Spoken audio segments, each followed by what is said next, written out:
प्रिय विद्यार्थियों, सुप्रभातम। कल हम 7वां पाठ पढ़ रहे थे जो नाट्यांश का पाठ है। पाठ का नाम है प्रत्यय विज्ञानम। ठीक है, यहाँ तक ये श्लोक हमने कल पढ़ लिया था।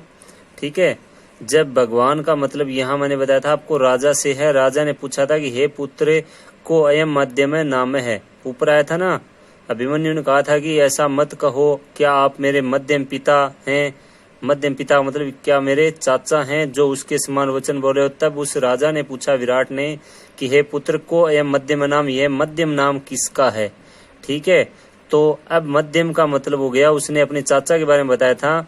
और फिर अभिमन्यु ने एक श्लोक के माध्यम से अपने चाचा की यानी अपने मध्यम तात यानी मध्यम पिताजी की शक्तियों का वर्णन इसमें किया है कि जी उनमें कितनी शक्ति है। योक्तृत्व जरासंधम कंठ सलिष्टेन बाहुना, उसने श्लोक के माध्यम से बताया जिसने जरासंध नामक राक्षस को, बाहुना का मतलब है अपने बल प्रयोग से, जिसने जरासंध नामक राक्षस को अपने बल प्रयोग से कंठ सलिष्टेन कंठों में रस्सी से योक्तृत्व यानी बांध कर, जिसने जरासंध नामक राक्षस को अपने बाहुबल से कंठों में रस्सी के द्वारा बांध करे, जिस असहनीय कर्म का मतलब कर्म को कृत्व यानी करके, जिस असहनीय कर्म को करके जिसने श्री कृष्ण है अधर्ताम, अधर्ताम का मतलब है पात्रता, जिसने श्री कृष्ण की पात्रता ले ली थी।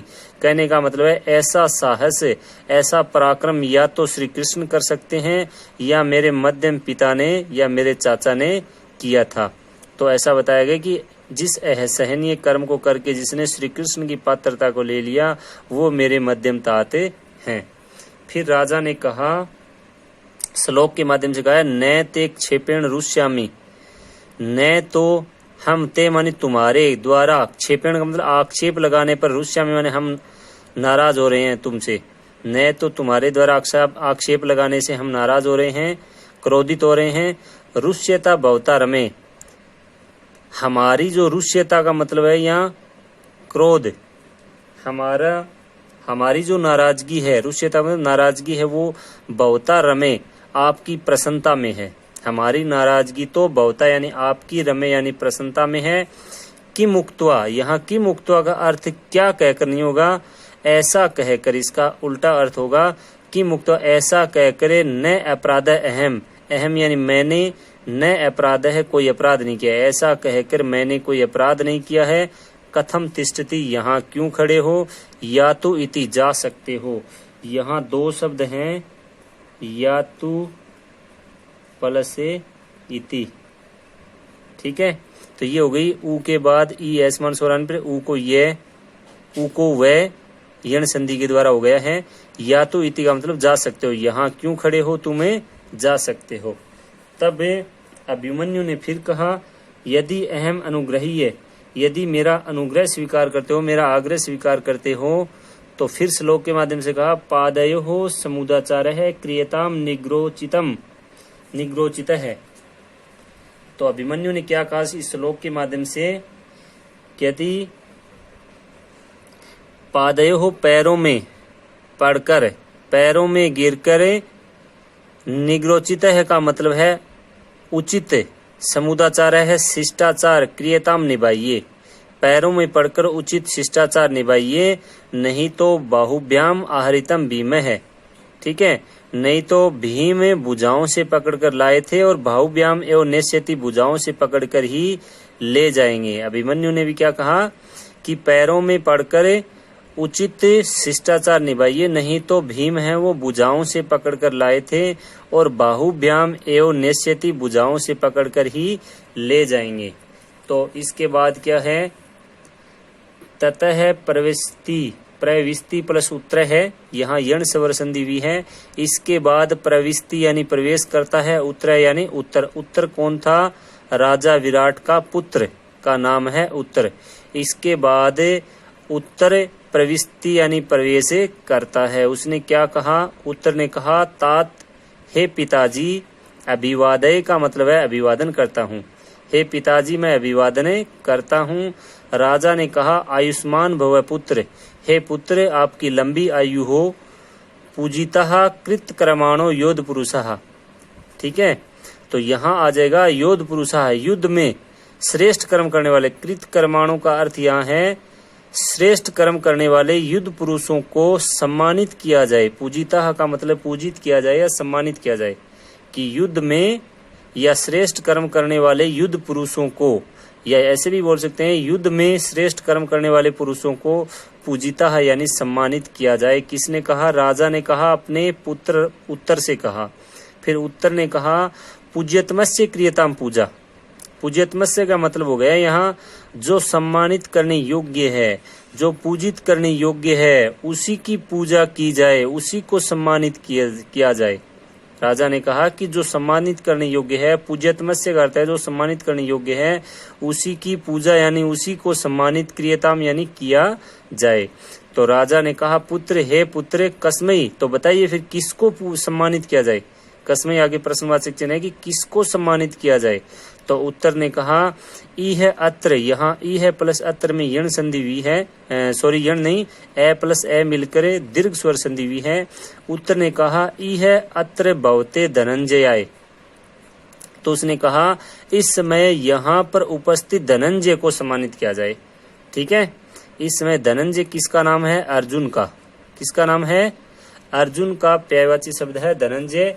तो उत्तर ने बोला कि ई है अत्र भवते धनंजयाय, यहाँ पर इस समय यहाँ पर मौजूद अपने धनंजय को सम्मानित किया जाए।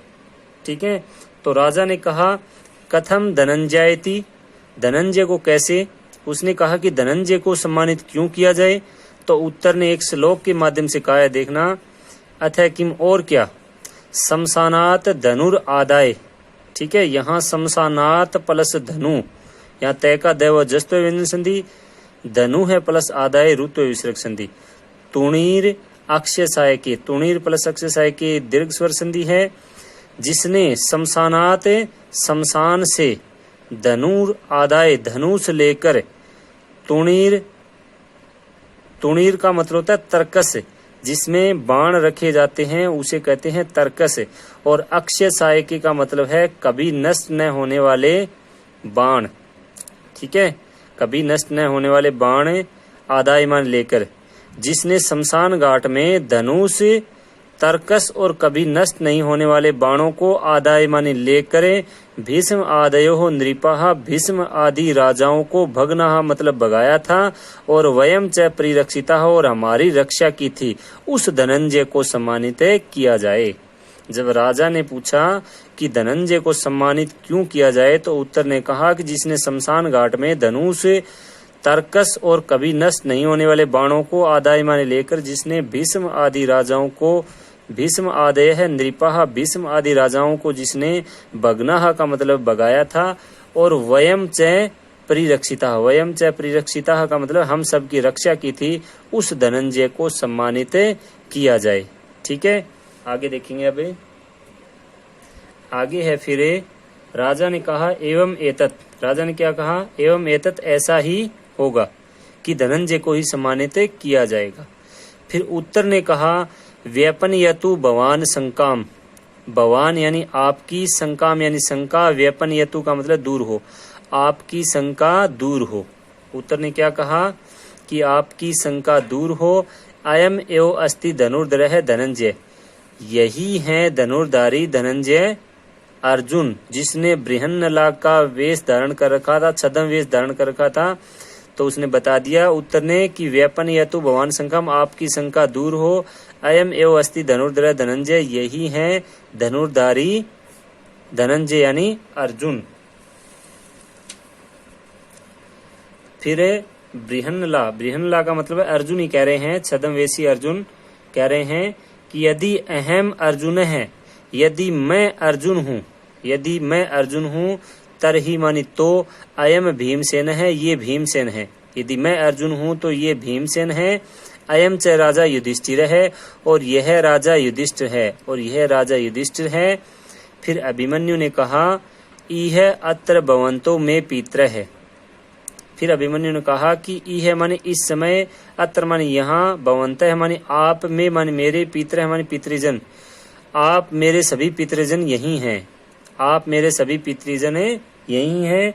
तेने खलु, तभी तो, तभी तो फिर श्लोक के माध्यम से कह रहे हैं न रुष्यंती मया क्षिप्तः, कि मया यानी मेरे द्वारा, क्षिप्तः यानी आक्षेप लगाए जाने पर भी ये न रुष्यंती का मतलब है नाराज नहीं हो रहे थे, हसंतश्च क्षिपंती माम, बल्कि मेरे ऊपर आक्षेप लगाते हुए, माम मुझ पर, क्षिपंती आक्षेप लगाते हुए, हसंतः का मतलब हंस रहे थे।